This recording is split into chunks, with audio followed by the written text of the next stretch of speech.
하나님의 말씀 시편 14편 1절에서 7절 말씀을 다 같이 합독해서 함께 읽겠습니다. 어리석은 자는 그의 마음에 이르기를 하나님이 없다 하는도다. 그들은 부패하고 그 행실이 가증하니 선을 행하는 자가 없도다. 여호와께서 하늘에서 인생을 굽어 살피사 지각이 있어 하나님을 찾는가 있는가 보려 하신즉 다 치우쳐 함께 더러운 자가 되고 선을 행한 자가 없으니 하나도 없도다. 죄악을 행하는 자는 다 무지하냐? 그들이 떡 먹듯이 내 백성을 먹으면서 여호와를 부르지 아니하는도다. 그러나 거기서 그들은 두려워하고 두려워하였으니 하나님이 의인의 세대에 계심이로다. 너희가 가난한 자의 계획을 부끄럽게 하나 오직 여호와는 그의 피난처가 되시도다. 이스라엘의 구원이 시온에서 나오기를 원하도다. 여호와께서 그의 백성을 포로된 곳에서 돌이키실 때에 야곱이 즐거워하고 이스라엘이 기뻐하리로다. 아멘. 좌우에 계시면 서로 인사합시다. 말씀으로 은혜 왕답 받으시길 바랍니다. 인사합시다. 오늘도 이 시간에 저와 여러분이 하나님을 향하여 예배드리는 때 하나님은 이 시간도 하나님의 백성들 가운데서 지금도 역사하시고 영광을 받으시고 우리에게 말씀을 주고 계십니다. 그러므로 오늘도 이 시간에 이 예배가 하나님의 큰 은혜 또 그 축복으로 넘치는 여러분의 인생에 하나님의 응답이 시작되는 귀한 축복이 시작되기를 바랍니다. 대통령 선거가 지난 주간에 있어서 마쳤죠. 대통령 선거를 우리가 마치면서 느껴지는 것은 참 우리나라에 여러 가지 대립된 상황이 많구나 이런 것을 느끼게 됩니다. 보수와 진보 간의 차이 보여지게 되고요. 또 이번에는 세대 간의 차이를 아주 극명하게 드러내 보이는 선거였다고 생각되어집니다. 또한 뿐만 아니라 지역, 우리 경상권, 호남권의 차이는 많이 완화됐다 해도 여전히 참 바뀌지 않는 그런 부분을 우리가 보게 됩니다. 참 사람들에게 있어서 이게 하루 이틀 어제 1년, 2년 문제가 아니고 뿌리 깊게 오랫동안 지속됐던 건 아니겠습니까? 뿌리 깊은 우리 생각과 성향은 사람들에게서 쉽게 바뀌지 않는다. 이런 것을 이렇게 보게 됩니다. 선거 때가 되면 부부라 할지라도 내 표는 내 표예요. 간섭하지 말라. 헌법에 보장된 내 표. 이러면서 의견 차이를 또 보는 것이 있지 않습니까? 부부라 할지라도. 우리 정수자 권사님 선거날 아침에 일찍 미국에서 전화 왔대요. 엄마 2번 찍어 2번 하면서 전화 왔대요. 아니다 반대로 1번 찍어. 그러니까 우리 권사님은 나 2번이야 이러면서 국제전화로 막 이렇게 아침에 했다고 하는데 그런 이야기를 들었는데 역시나 그런 어떤 여러 가지 차이가 다 있지 않습니까? K-팝 스타라는 이런 어떤 프로 있죠. 서바이벌, 그때 연예인, 그쪽에 연예인 등용하고 그러는데요. 가수로 등용하고. 거기서 아마도 이렇게 등용된 사람인 것 같습니다. 김도연이라는 연예인들이 투표하고 트위터에 글 올리고 그러면서 이렇게 여러 가지 많이 하죠. 근데 이 친구가 글을 올렸는데 무슨 글을 올렸냐면, 투표했습니다. 나는 1번 박근혜 찍었다고. 그래, 글을 올렸는 거예요. 그런데 그거로 인해서요, 또 2번이 졌지 않습니까? 그러니까 이 문 후보를 지지하는 많은 이렇게 진보 색채의 사람들이 막 힐나는 부인하는 댓글을. 그 댓글이 엄청나서 막 공식적인 사과까지 막 할 정도로. 그러면서요, 거기서 일반적으로 요즘 느껴지는 것은요, 연예인들이 또 특별히 연예인들 가운데서 이렇게 약간 진보적인 발언하고 하는 사람들을 개념 있다. 조금 그런 사람으로 인정하죠. 그런데 이런 김도희 같이 이래 해버리니까요. 너 개념 없는 놈, 너 하면서 막 올리는 거예요. 그러면서 막 이렇게 많이 댓글에서 악성 댓글 다는 것을 이렇게 봤습니다. 그런 가운데서 거기에 또 반대로 그렇다고 해서 그렇게 말하면 되냐? 그러면서 막 그 양방에 싸우는 그런 내용들이 이렇게 떴더라고요. 봤습니다. 문 후보 지지자들이 많이 섭섭해하죠. 그러다 보니까 어떤 한 이렇게 사람이 글을 올리는가 봐요. 무슨 글을 올리냐면 5, 60대가 일본을 많이 지원했다고 지지했다고 이렇게 나오지 않습니까? 그러니까 뭐냐면 노인들께서 복지를 주장하는 문 후보 그 복지를 비판했으니까 노인들의 복지를 뺏어야 된다. 노인들에게 지금 주는 복지를 뺏어야 된다. 복지를 비판했으니까 그렇게 한번 당해봐야 안다 라고 글을 올렸어요. 근데 노인들에게 주는 복지가 뭐냐면 지하철 무임승 되어 있잖아요. 그거 폐지된다는 글을 올리는 거예요. 근데 거기에 찬성표가 10,000표입니다. 10,000표. 이거 조선일보, 한국일보에 나왔는 거거든요. 참 보면서, 그러면서 어떤 학생은 이렇게 트위터에 자기가 이렇게 약간 뭐 나 1번 찍었다, 2번 찍었다 하고 약간 이렇게 1번 쪽으로 기우는 발언을 하니까 곧바로 친구 관계 있잖아, 친구. 다 끊어져 버리더래요. 너무한 거 아니냐, 이거. 다 학교 가서 볼 친구들인데 이럴 수가 있느냐. 이런 글들을 봤습니다. 참 제가 그걸 보면서, 야, 보수와 진보의 의식 차이가 참 크구나. 또 이게 이제는 세대 간의 차이도, 이제 극명히 드러나고 있구나. 이런 느낌을 보게 되고요. 예, 그런 것들이 많이 생각되어지고, 이래서는 안 되겠죠. 그래서 이게 잘 통합되어지고, 또 아울려져야 될 것 같습니다. 기도해야 될 것 같습니다. 그런데 이런 이것보다 진짜 맞지 않는 것은 영적인 차이입니다. 내 의견 차이, 의식 차이, 이것도 참 힘들죠. 그런데 진짜 맞지 않는 차이는 어떤 겁니까? 영적인 차이예요. 영적인 차이. 부부라 할지라도 영적으로 다른 신분이면 안 맞아요. 부부라도 영적인 다른 신분이면 중요한 부분에 가서는 안 맞아요. 왜? 영적인 다른 신분, 다른 곳에 있긴 해. 다른 영적 배경의 차이의 그 간격은 그냥 크다 정도가 아니고 이거는요, 어마어마한 거죠. 그렇다고 해서 저 진보 측에서 막 이렇게 대적하고 막 그래 하듯이 계속해서 갈등하고 반목하고 대적해서는 안 되겠지요. 왜 그러느냐? 그 복음을 모르고 있는 우리 영적으로 다른, 예를 들면 부부를 할지라도 그 남편이나 그 아내는 사실은 모르고 있을 뿐 아니겠습니까? 모르고 있을 뿐. 오늘 본문에는 하나님의 살아계심을 모르는 사람들의 영적 무지에 대해서 지금 언급하고 나오고 있습니다. 우리가 현장의 사람들에게 전도하다 보면, 혹은 우리가 전도까지 아예 대화하다 보면 이런 차이를 느낄 때가 많아요. 하나님이 어디 있냐는 거죠. 하나님이 어디 있냐. 그렇죠? 하나님이 어디냐. 네가 봤냐? 이래 나오죠. 봤냐?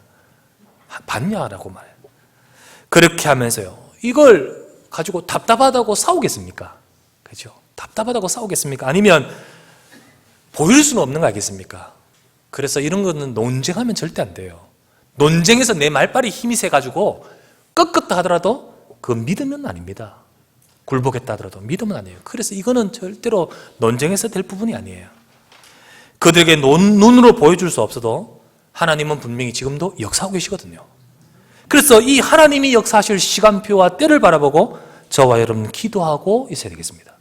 그리고 계속해서 전해야 되죠. 말씀을. 그러면 반드시 때가 있게 되어 있습니다.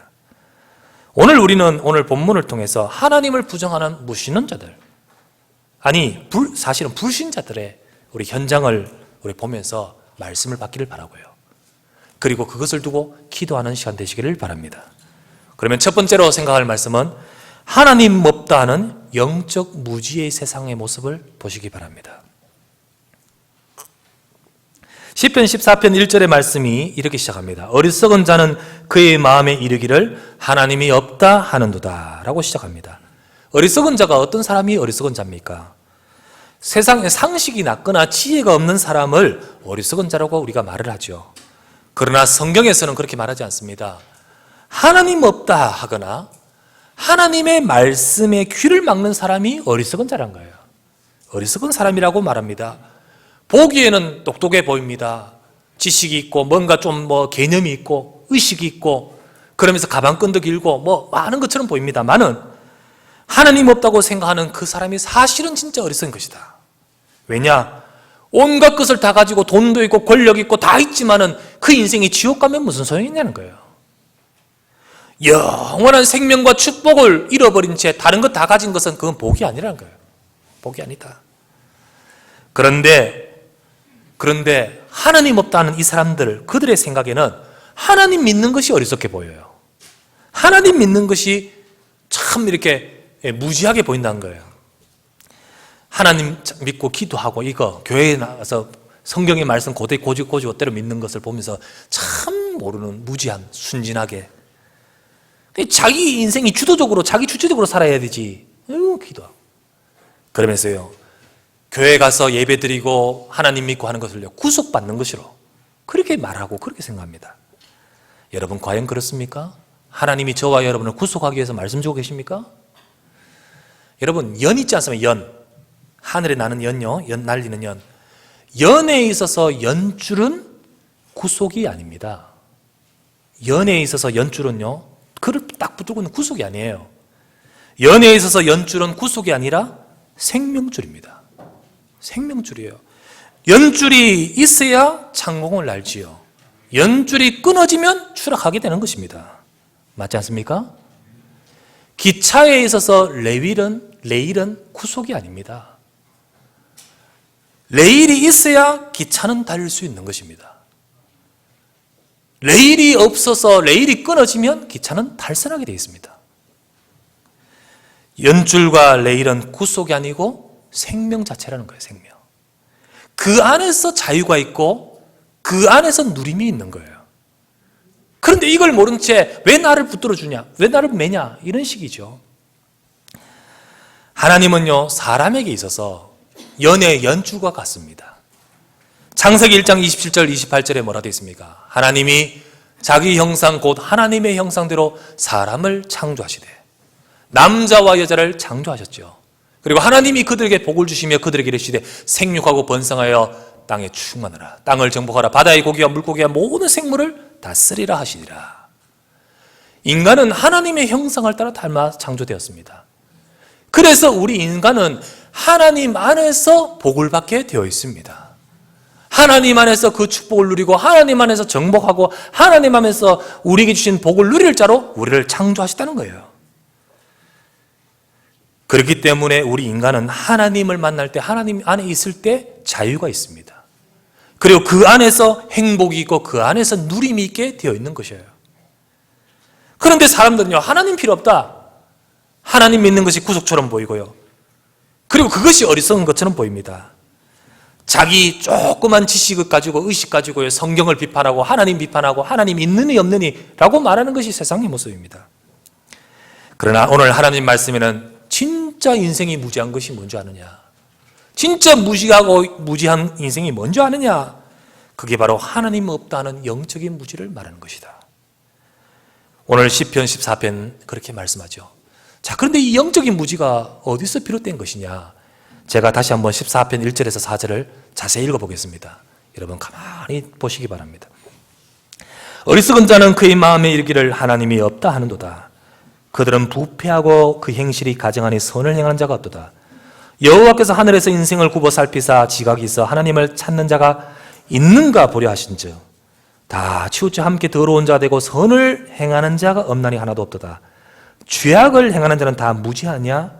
그들이 떡 먹듯이 내 백성을 먹으면서 여호와를 부르지 아니하는도다. 이 영적인 무지는요, 뭐하고 관계 있냐면, 이 영적인 무지, 하나님 없다는 이 영적인 무지는 죄와 관계 있습니다. 죄. 오늘 여기 말하는 분명히 나오죠. 하나님 없다는도다 하라면서 죄에 대해서 말하죠. 그래서 하나님이 하늘에서 인생이 하나님을 찾는가 보려 하신 적 아니다. 다 치우쳐 더러운 자가 되고 선을 행한 자가 없고 전부 죄악을 행하는 자가 되었다라고 하셨습니다. 그래서 하나님 없다 하는 영적인 무지 상태는 무엇하고 연관되어 있냐면 죄하고 연관되어 있기 때문입니다. 그러면 이 죄는 뭐냐? 진짜 죄는 뭐냐? 죄라는 것이 뭐 잘못하는 거, 잘못 뭐 행동한 것, 그것도 죄겠죠. 그러나 여기서 말하는 진짜 죄는 뭐냐면 여기에 나오듯이 하나님을 찾지 않고 하나님을 향해 대적하는 행위 상태를 말합니다. 죄의 일반적 개념은 악한 행위 있지요. 그런 말이죠. 그렇지만 성경에는 더 근본적이고 더 본질적인 죄를 말하는 거죠. 그 죄로 말미암아 우리 사람들이 행실에서 짓는 죄는 자범죄인 거예요. 그러면 더 근본적이고 본질죄를 뭐라 합니까? 그걸 원죄라고 해요. 원죄. 근데 그 죄를 뭐라 하죠? 창세기 3장의 죄를 말해요. 오늘 창세기 3장에 여러분 이해하시지 않습니까? 창세기 3장에 창세기 1장 27절 28절에 하나님의 형상을 따라 하나님 안에서 창조된 인간, 하나님 안에 살아야 될 존재가 창세기 3장에 범죄하되 어떻게 범죄합니까? 하나님의 말씀 붙들지 않고요. 내 하나님 안에 살 필요가 없다. 마귀의 유혹을 받아서 그 말을 믿고 순종하고 하나님 말씀은 불순종하지 않습니까? 그 결과 불순종한 하나님을 떠나게 되지 않습니까? 이게 원죄입니까? 원죄. 요 죄된 상태로 시작해서 우리 인생이 바로 영적인 무지 속에 떨어지는 거예요. 그래서 죄는요, 윤리적인 행실의 차원의 문제가 아니라 영적인 차원입니다. 우리에게는 근본적인 이 죄는 영적인 차원으로, 그래서 영적인 사단에게 잡혀서 하나님을 모르게, 하나님을 떠나게 만드는 사단에게 잡혀버리는 인생이에요. 이거를 말해주고 있는 겁니다. 성경의 요한복음 3장 20절에 분명히 또 이렇게 기록되어 있습니다. 요한복음 3장 20절에 악을 행하는 자마다 빛을 미워하여 빛으로 오지 아니하나니 이는 그 행위가 드러날까 함이요. 악을, 죄를 행하는 죄의 사람은 빛으로 나오지 아니하나니, 곧 죄가 있기 때문에 하나님께 나오지 않는다는 거죠. 바로 우리 속에 있는 죄가 하나님께 나오지 못하게 만든다는 거예요. 인간이 죄성, 창세기 3장이 그 죄로 말미암아 하나님을 알지 못하게 되고 하나님 없다, 하나님께 나가지 않게 되는 인생이 되는 겁니다. 인간 속에 있는 이 죄성은 하나님 없다 하고 이에 서서 하나님을 외면하고 싶어 해요. 외면하고 싶어 해요. 그렇지만요, 여러분, 있는 것을 없다고 해서 없는 것은 아니죠. 계신 분을 아니 계신다 해서 아니 계신 건 아니거든요. 우리가요, 모든 사람들은 누구 하나 예외할 것 없이 다 부모님이 계십니다. 부모님이 계셔요. 그런데 부모님에게서 난 자가 부모님 없다고 한다고 없는 것은 아니죠. 없는 것은 아닙니다. 대중에 어떤 사람들은요, 뭐 특별한 사연이 있어가지고 난 부모님 없다라고 말할 수는 할 수 있지만은 그냥 진짜 부모님이 없었던 것은 아닌 거예요.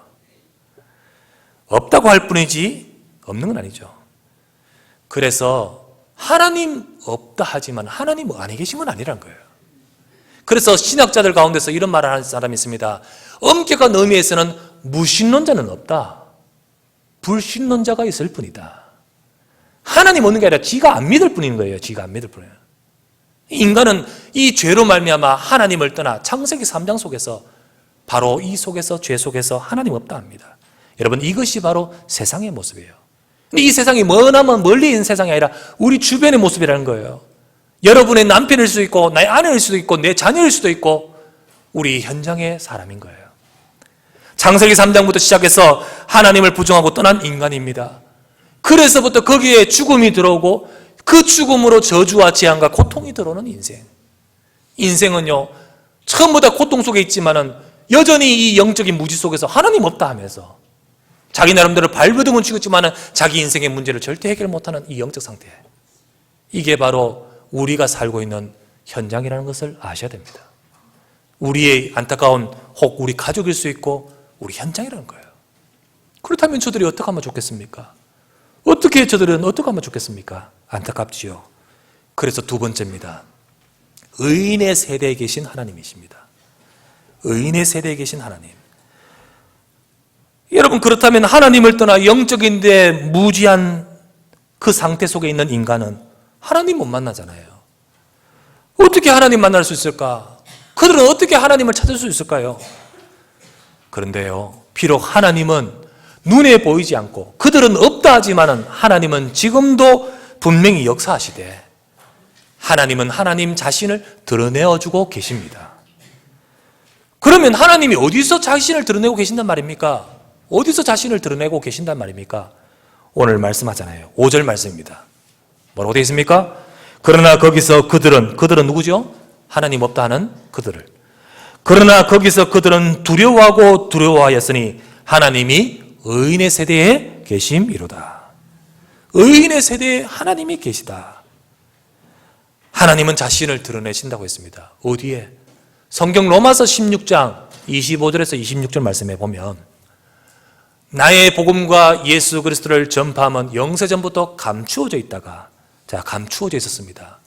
이거 다 보는 게 아니죠. 다 감추어져 있다가 이제는 나타내신 바 되었으며 영원하신 하나님의 명을 따라 선지자들의 글, 곧 하나님 주신 말씀 그 글로 말미암아 모든 민족이 믿어 순종하게 하시려고 알게 하신 바. 하나님이 알게 하신다 했죠. 알게 하신 바.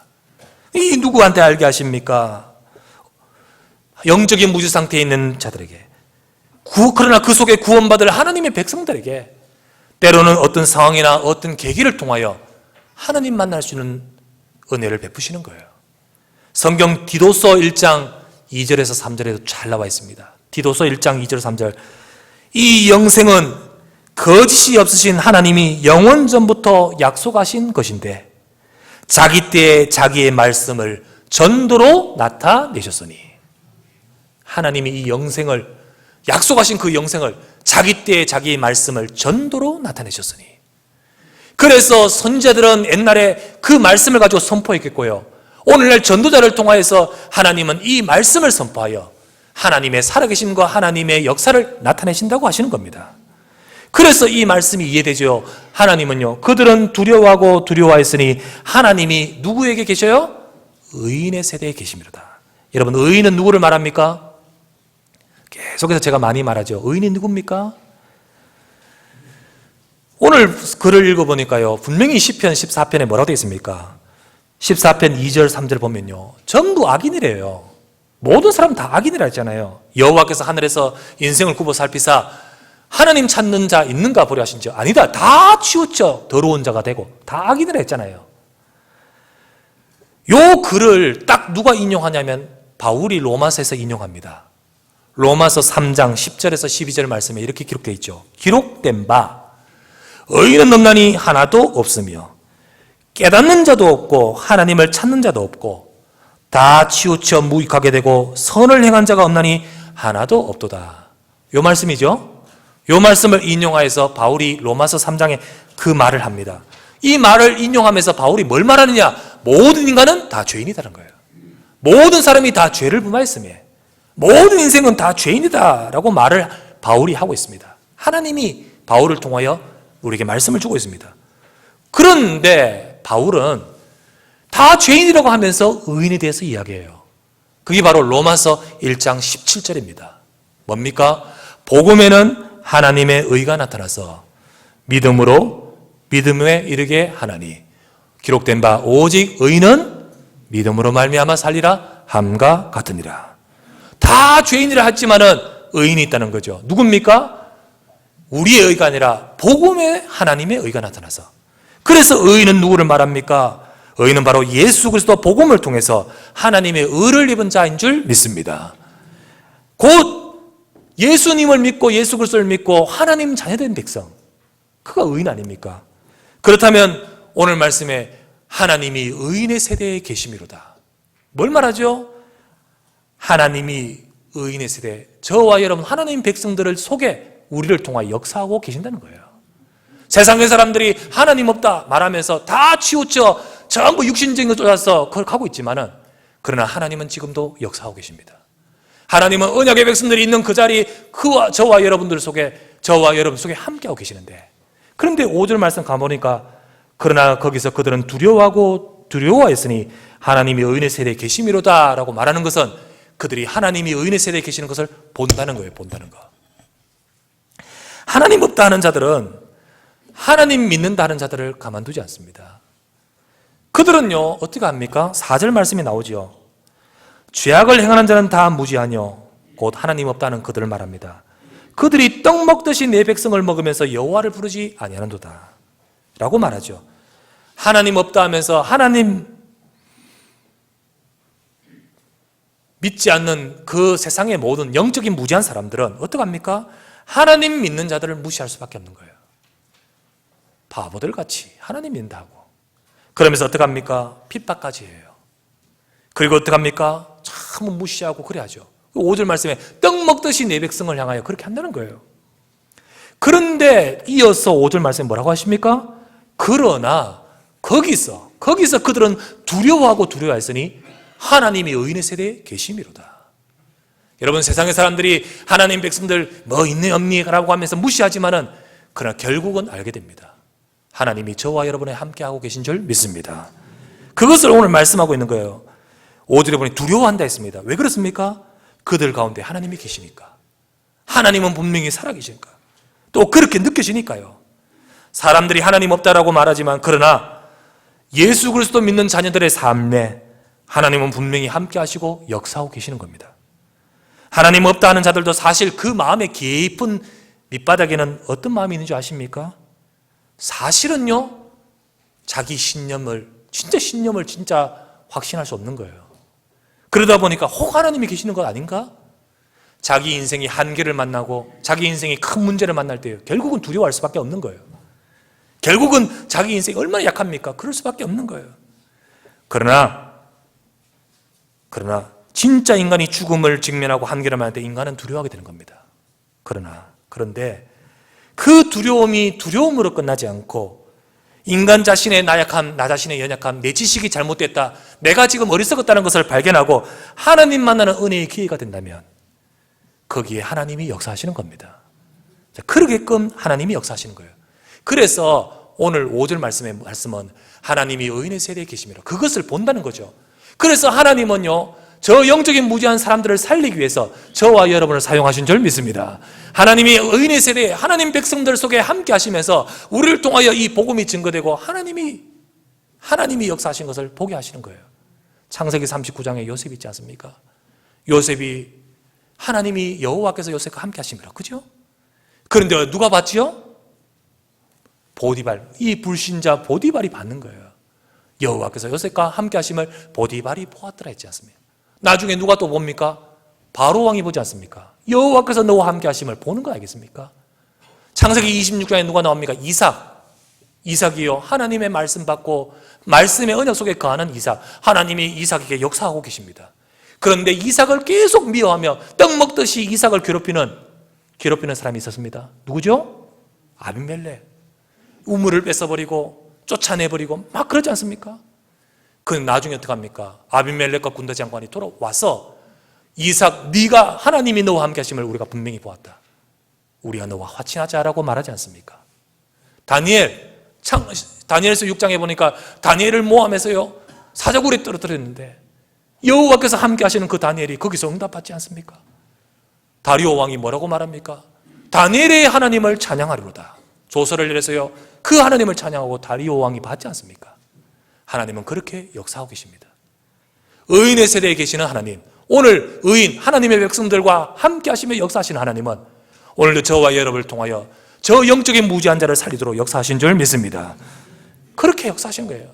옛날에 무신론자 중에 무신론자로 유명한 지성인 중에 이어령 씨라고 있었습니다. 이어령 씨. 지금도 이어령 씨가 여러분 TV KBS에 보면 80초 생각 나누기 하면서 485 이렇게 쭉 나오는 거 있지 않습니까?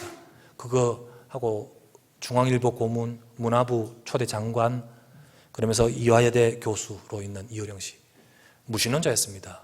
철저히 그렇게 하면서 글을 써서 사람들로 하여금요, 그 사상에 사람들이 흠뻑 빠지도록 만드는 무신론 지성이었습니다.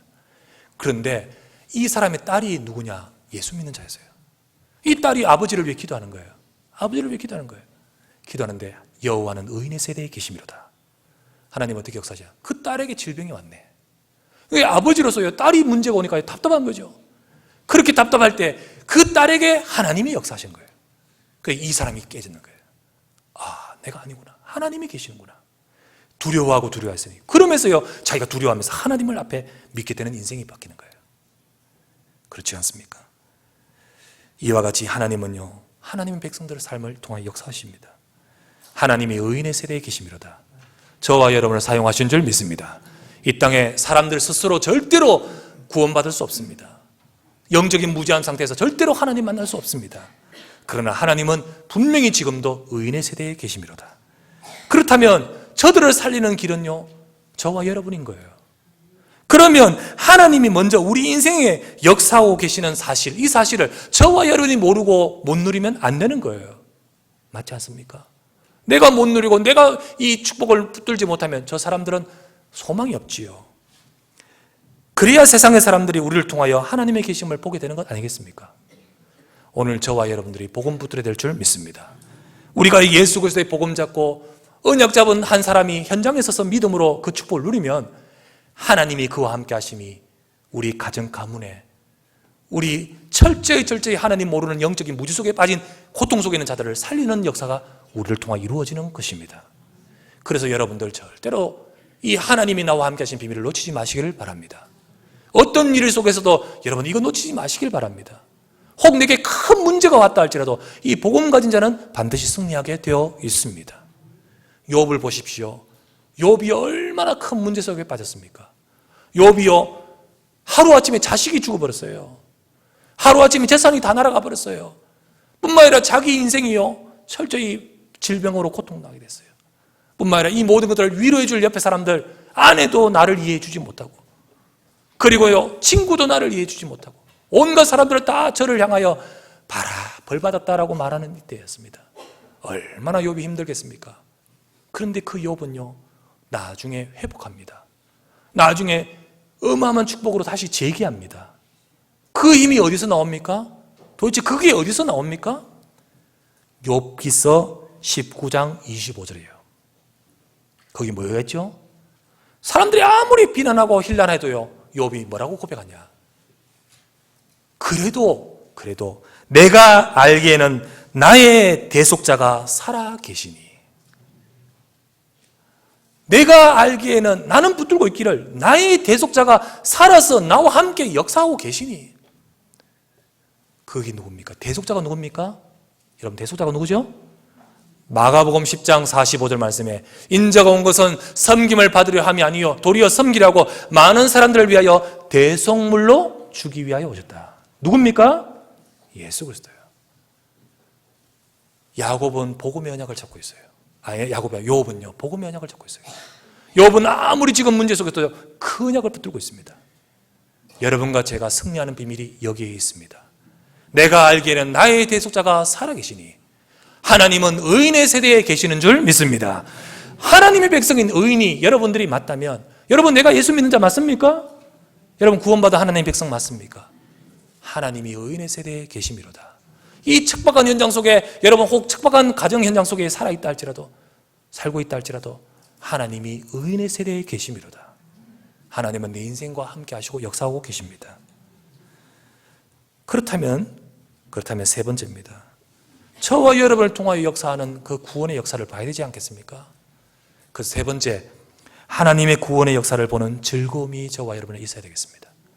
하나님의 구원의 역사, 저와 여러분을 통하여 하시는 하나님의 구원의 역사를 보는 즐거움이 있어야 되는 거예요. 7절 말씀이 중요합니다. 7절을 같이 읽어보겠습니다. 같이 봅시다. 이스라엘의 구원이 시온에서 나오기를 원하도다. 여호와께서 그의 백성을 포로된 곳에서 돌이키실 때 야곱이 즐거워하고 이스라엘이 기뻐하리로다. 구원이 어디서 나온다고요? 시온에서 나온다 했습니다. 시온에서. 여러분 시온이 뭐죠? 시온 많이 들어봤죠? 정확하게 아는 사람 별로 없을 거예요. 시온이 뭡니까? 시온 궁금합니까? 궁금하면 500원. 네. 시온이 뭐지? 시온은 예루살렘의 다른 이름입니다. 예루살렘의 다른 이름이에요. 그 지명이지요, 시온. 근데 여기는 실제 지명을 말하는 것이 아니에요. 시온은 대개 지명을 말하지 않고 영적인 의미를 띠고 있습니다. 영적인 의미를.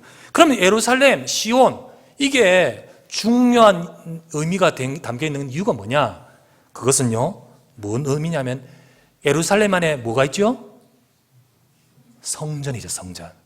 예루살렘 안에 성전이 있습니다. 성전 안에 뭐가 있죠? 언약궤 있어요, 언약궤. 언약궤가 있습니다. 그러면 이것은 시온이 뭘 의미하냐? 그래서 시온이라고 딱 하면요, 하나님의 말씀. 시온이라고 딱 하면요, 성전의 언약 대신 그리스도.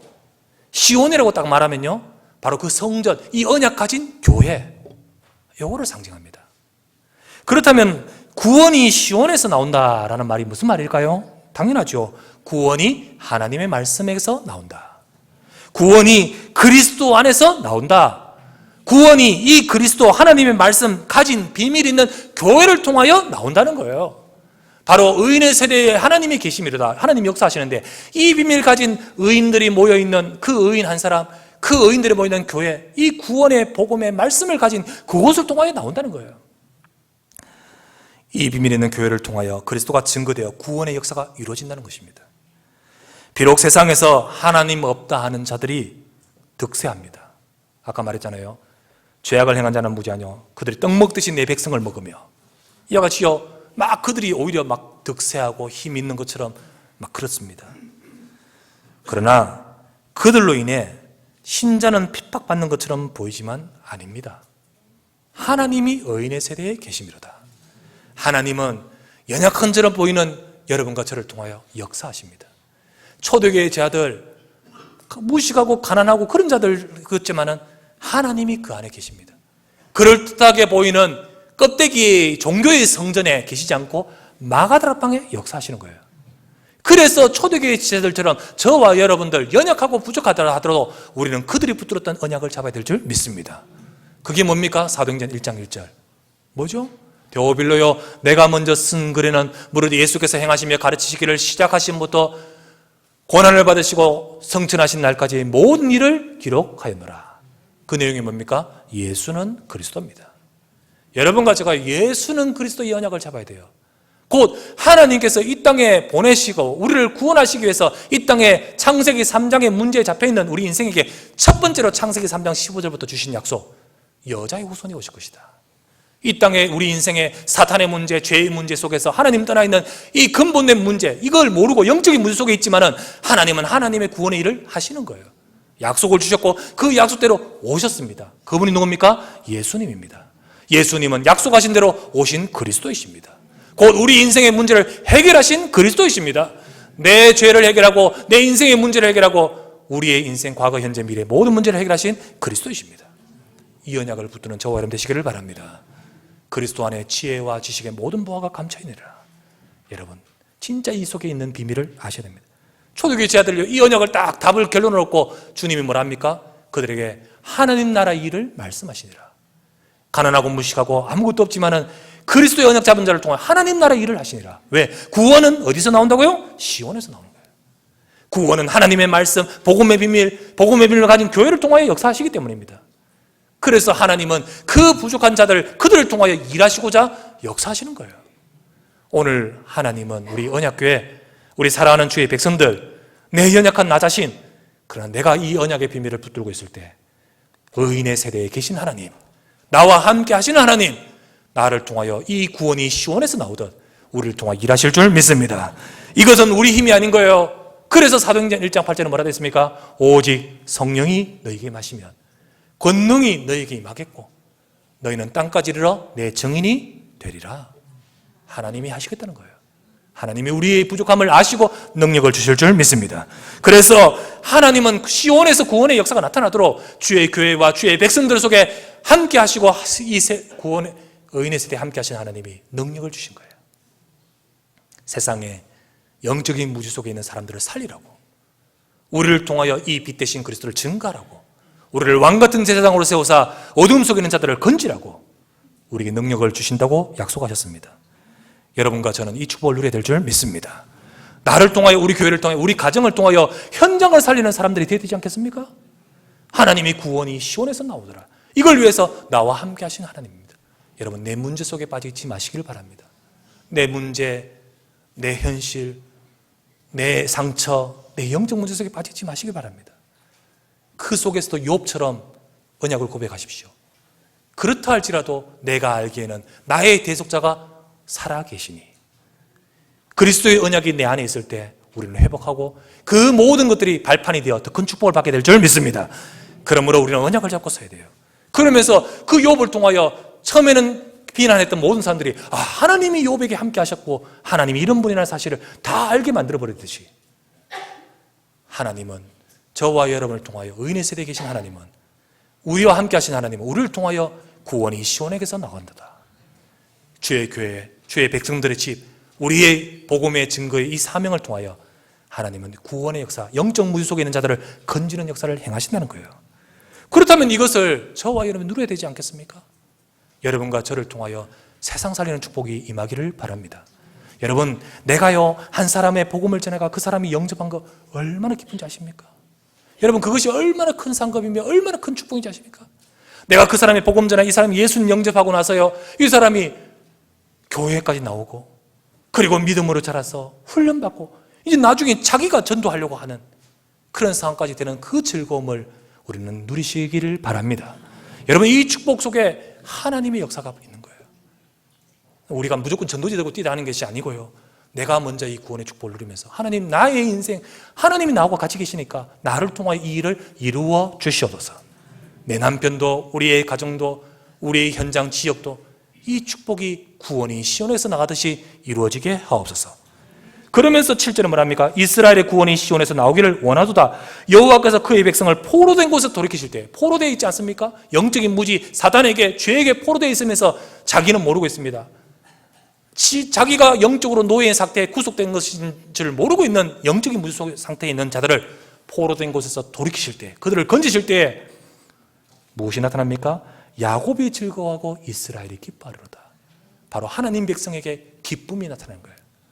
여러분, 나를 통하여 복음이 증거되어 저 한 사람이 죄와 저주의 인생의 문제에서 건짐을 받아 생명을 얻는다면 이 속에 있는 기쁨, 즐거움 어마어마한 거예요.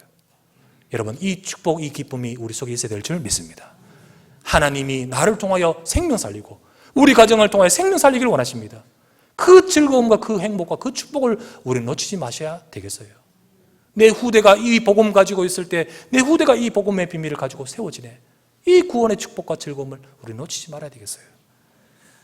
하나님 없다 하는 자들에게도 언젠가 하나님 만나게 될 구원이 임할 것인데 그 과정에서 역사하시는 비밀은 의인의 세대, 바로 하나님의 백성들, 전도자들, 구원이 시온에게서 나갈 수 있도록 하나님은 저와 여러분을 사용하실 줄 믿습니다. 저와 여러분 인생이 이 속에 역사하시는 하나님의 역사를 보면서 진짜 기쁨이 충만하고 진짜 누림이 되어지고 진짜 행복이 되어지는 그런 저와 여러분 되시기를 바랍니다. 이 비밀을 맛본 자는 알아요. 하나님이 살아서 역사하시고 우리에게 능력 주시고 그래서 나와 내 가정과 우리를 통하여 일하고 계시구나. 여러분, 이것이 바로 여러분과 제 삶에 이루어지기를 바랍니다. 여러분, 말씀 먼저 붙들고 그 예수는 그리스도, 하나님의 나라, 주여 성령의 충만, 그래서 정인되게 하여 주시옵소서. 연약하고 약할지라도 초대교회 제자들에게 역사했던 하나님이 의인의 세대에 계시듯이 오늘 우리에게 함께 하셔서 내 문제를 넘어서고 우리가 구원이 시온에서 나가듯 우리를 통하여 저 영적 무지 사는 사람들을 건지는 기쁨으로 우리 인생에 충만케 하여 주시옵소서. 이 응답과 이 축복이 우리 모두에게 있어야 될 줄 믿습니다. 이 축복을 고스란히 여러분의 업에, 여러분의 후대에, 우리 인생에 우리가 받아 누리는 우리 모두가 되시기를 우리 주 예수 그리스도의 이름으로 축원합니다. 하나님 아버지께 감사를 드립니다. 오늘도 사랑하는 주의 백성들이 함께 모여 주의 말씀 앞에 서게 하시니 감사합니다. 세상은 하나님 없다 하는 영적 무지의 세상 속에 우리 주변에 가득한 이 문제 속에 있습니다. 하지만 하나님은 지금도 일하시고 역사하시는 가운데 특별히 하나님의 백성들, 의인의 세대에 계신 하나님, 하나님의 백성들을 통하여 일하시는 하나님, 오늘도 우리에게 먼저 응답하시고 우리에게 복음을 주시고 우리에게 생명을 주시고 우리를 통하여 이 축복 누리게 하시면서 이제 이 구원의 축복이 시온에서 나가듯 하나님 우리를 통하여 저 현장이 살아나는 축복을 허락하실 줄 믿습니다. 이 축복이 아버지 하나님이여 우리에게 있고 이 축복을 우리가 누리는 인생의 기쁨과 행복과 누림이 우리에게 있어야 될 줄 믿으니 하나님이여 우리 사랑하는 주의 백성들, 우리 교회 기억하여 주시옵소서. 언약교회는 구원이 시온에서 나가듯 정말로 현장을 살리는 교회 되기를 원합니다. 하나님, 우리 중직자들은 현장에서 이 축복을 나와 함께 하시는 하나님을 누리면서 사람을 살리는 우리 중직자 되기를 원합니다. 우리 모든 성도 한 사람 한 사람 현장에서 사람 살리는 전도자의 축복을 누리며 하나님이 저들을 사용하시고 하나님이 저들과 함께 하시는 비밀을 누리게 하여 주시옵소서. 오늘 혹 어려움과 문제와 어려움 속에 앉아 있습니까? 절대 속지 말고 하나님의 언약을 붙들게 하여 주시옵소서. 이 모든 것을 아시고 나와 함께 하신 하나님의 약속을 붙들 때 우리는 욥처럼 회복되어지고 우리는 오히려 증인으로 서서 영적인 무지 속에 있는 자들에게 분명하게 예수가 그리스도 되심을 전해지게 할 줄 믿습니다. 축복하여 주옵소서. 이 일에 쓰임받는 인생으로 행복으로 축복하실 줄 믿사옵고 우리 구주 예수 그리스도 이름으로 간절히 기도드리옵나이다.